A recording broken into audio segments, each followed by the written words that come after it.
chers internautes, et bienvenue à l'éditorial de Técor Média. Le 11 août 1960, à Fort-Lamy, ancienne appellation de N'Djamena, François Tombal Mbaye, premier président du Tchad, proclamait l'indépendance du pays. Nous voici 63 ans après. Aborder cette question implique d'avoir à l'esprit l'éventail des sentiments qu'elle génère. Enthousiasme pour certains, indifférence pour d'autres, regard critique pour d'autres encore.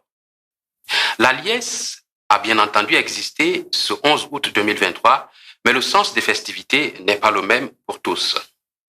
Le parcours du Tchad pour accéder à la souveraineté ressemble à celui de plusieurs autres anciennes colonies françaises d'Afrique, celui d'une entente avec la puissance coloniale. Cependant, dès le lendemain matin de l'indépendance, François Tombal Mbaye, Pierre Toura-Ngaba et Gabriel Lisette, anciens premiers ministres et administrateurs des colonies, se disputèrent des bouts de tissu qui devraient composer le drapeau du jeune État.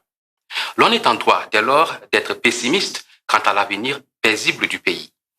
De Ngarta Tombal Mbaye à Mahamat Déby Itno, en passant par Félix Maloum, Gougouni Issénabré et Idriss Déby Itno, le Tchad est marqué par la dévolution dynastique du pouvoir aux couleurs du treillis, par la dictature, une guerre d'intérêts, des conflits interethniques, l'insécurité avec son corollaire, la pauvreté ambiante. Malgré son riche potentiel, notamment son bétail, ses terres arables, l'or, le calcaire, le pétrole exploité depuis 2 décennies et bien d'autres, une partie importante de la population tchadienne vit sous le seuil de la pauvreté. 63 ans après l'indépendance, le Tchad apparaît plus divisé que jamais. Ethnicisme mortifère, népotisme généralisé, corruption institutionnalisée, exil des élites et des jeunes et guerre permanente contre nous-mêmes.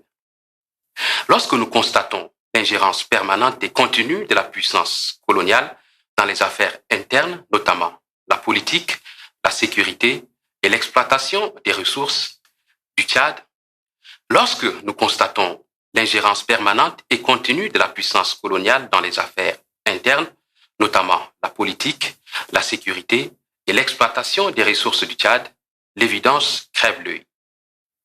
L'indépendance n'est-elle pas que de façade? Le 11 août 1960 n'était-ce pas qu'un grand simulacre? Hélas, ce que vit et ressent la majorité des Tchadiens dénote ce que la minorité essaie de faire croire au-delà de nos frontières. C'est cela le paradoxe de la démocratie prête à porter. Il est temps pour le Tchad de construire sa modernité dans la créativité. Il est temps de répondre à des défis considérables en termes de croissance démographique et urbaine.